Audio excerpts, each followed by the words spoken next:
Wow. What? For what don't you have to memorize? For the Playwright Festival in Ann Arbor at Theater Nova. And you have to audition for all these parts, correct? No. Well, he offered me the part, I didn't have to. Oh, okay. Obviously, he's seen your work. And he's directed me before. Oh my God, I have.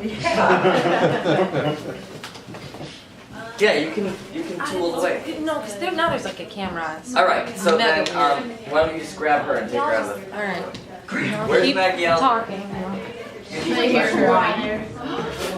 That's an option? Maggie. Y'all just wrap it up. Did you want to dance? Oh, how was this gonna? Just take her How off the it's thing. horrible. No, just take her off the thing. There you go. I'll bring your plate up later. Bye. It's done if you weren't wondering. Yeah, the show's over. That was our costume designer. So I did not, and this is our executive director. We want to pull up a chair and join the talk back. My boots are dirty. I just came in from the snow. We're not using this again. Yes. That's right, we have shoes on because Not the color. I know, but we'll use Okay, okay. Wow, well, so like everyone that's in charge of the theater except for Luna is here tonight. Okay, so I said we'll be quick. I'm timing it. We now have 15 minutes. Go. Yes, I like this act better. Why? The acting Or you. was sensational. It was just, I couldn't imagine anybody doing your parts any better than you did. And I wondered what your opinion was of the script and your role and why this is going to be more than 15 minutes to answer this, what you thought of the characters you portrayed and what the difficulty was in doing them. I think one of the biggest parts of that question is what the difficulty was for each of you. And let's like say from reading the script to finding these things in rehearsal to then actually what you found in performances. Well, Start with you today. Oh no. Go ahead, start. Yeah, I went young first. Okay. Well, I'll just repeat what she said. for me, I feel like first reading the script, it felt dry, and there's really not much to it besides people talking. Yes. And I mean, the show itself, really, there's not much to it besides people talking. There's not a ton of action, but once we got into rehearsals and working with the two of them and just becoming one person working all together made it feel a lot more real and allowed me to find nuances and emotions and a real person in words that don't really have much personality. Yeah.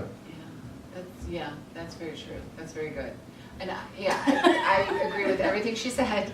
And also that it really helped in what they did with their parts to help me find my part, because just reacting to how they developed and what they were saying and what they were doing made it easier for me sometimes to find the answer as to why she says this or why she does that. Is more of a, to hear it from them. I was Just aware react of to that. that. I was aware of that in your act. Oh, thank you. Yeah. My answer will not be as profound as theirs. First time I read the script, and pardon me, I'm going to swear, I thought, what the hell have I done to myself? I have to memorize all these slides. Why did I say yes to Bailey? Was my first thought. And then the second thought is sort of getting into it and doing it is, Act 1 was very hard for me. Not trying to do it as a caricature, but trying to be true to it and thinking of my own family and other people that I've known that have acted, that have been in that condition, and be true to them. And Act 2 is also a very favorite part because I get to be myself and be true to what the inside character of Act 1 is thinking, but not being able to say. You portrayed that very well. Thank you. Very well. Thank you. I'm saying thank you before. Like, thank you for seeing that. Sounded awkward. Whoops. That's fine. I just thought they were great. I mean, you think of community theaters, that's, no. You guys are way above that. I mean, the acting was phenomenal. You were in the character and everything. I'm amazed. Okay? You guys were fantastic. Thank you. Thank You you. belong on Broadway. Let's put it that way. Well, these Every are all, one of you. luckily it was- they are all professional actors in this area, so they work and you get paid and they have to be very good for that. So, How yeah. many years of experience and training do we have on the platform there?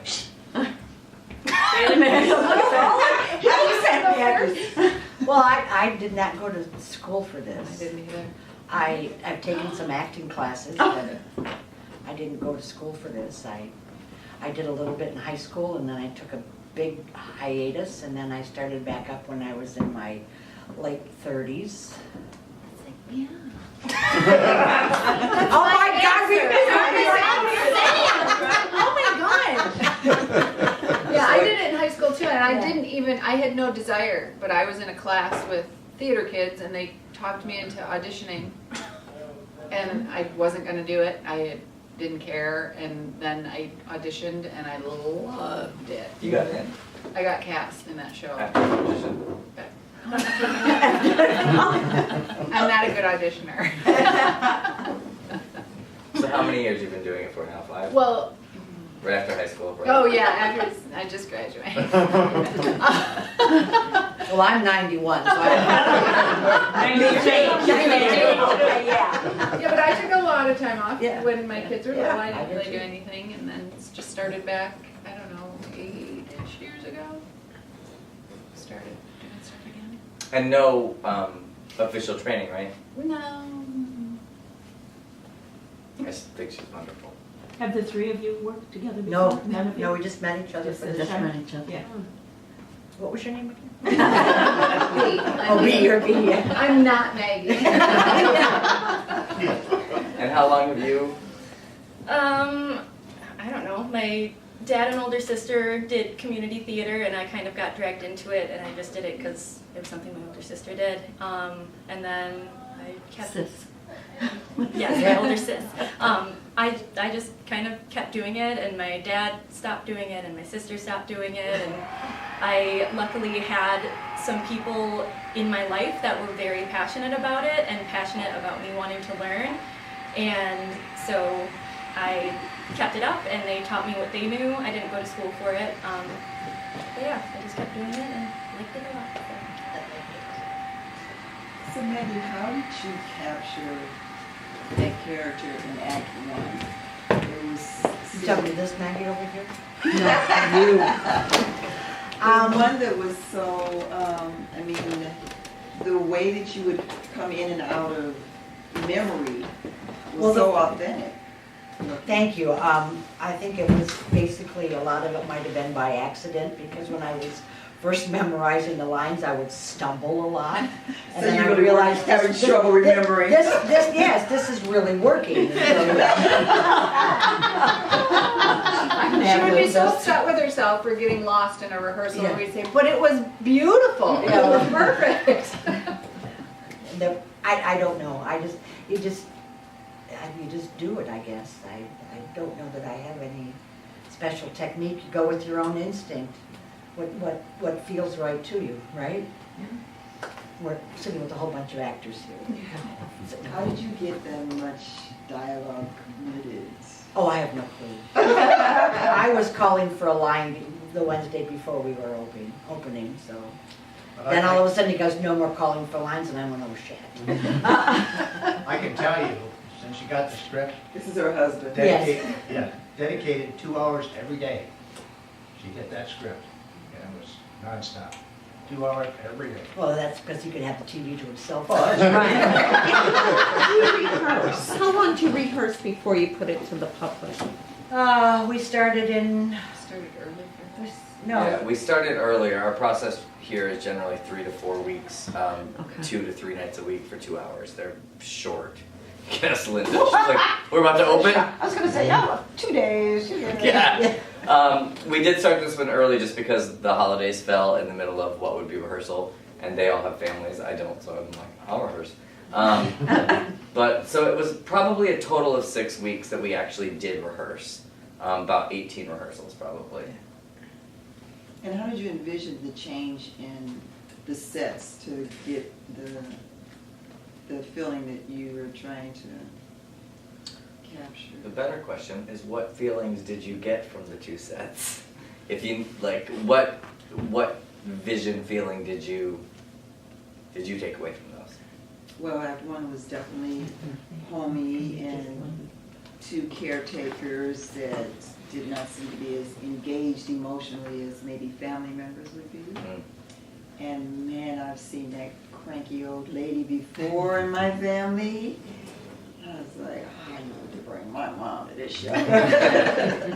My mother too, and an aunt, so. And then the second Act 2, I was like, are we in heaven? So I thought it was a very interesting way to have us standing outside of her stroke and watching her reflect on the stages.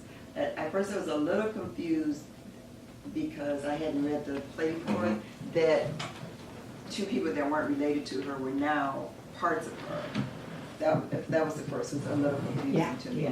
Yeah. Until I realized that we're She's just the getting younger the different village. generations of her, or reflections of her in a different. Yeah, and they don't differentiate that in the script. That's why I've said from day one the script is really great when you're reading it and breaking it down and doing your dramaturgical work. But when you get it on its feet with living, breathing actors, it doesn't make any sense. They all have the same voice. It was really, really hard.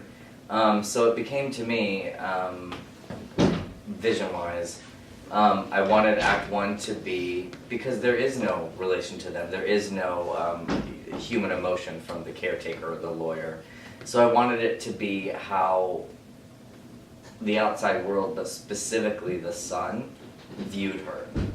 So in her, old years of dementia, she imagines a nurse as whatever she is as a nurse. She imagines, he imagines a nurse being this one that's kind of lax, doesn't really do her job. He imagines a young independent woman who really has no guts. And so that's him imagining his mom at different times in her life, and each one of them is pretty weak written-wise. And it's written to very much make you feel like she's just kind of a nasty human. We did a lot of work to find the humanity between the 3 of them and the connection to try to get rid of that. And then, to me, this act is, because it starts with the same exact lines, right? We played up there. This act is, no, here's what was actually happening. Here's how I actually was at that age. Here's how I actually am thinking about these things. Here's what's happening in my mind when you people are seeing this.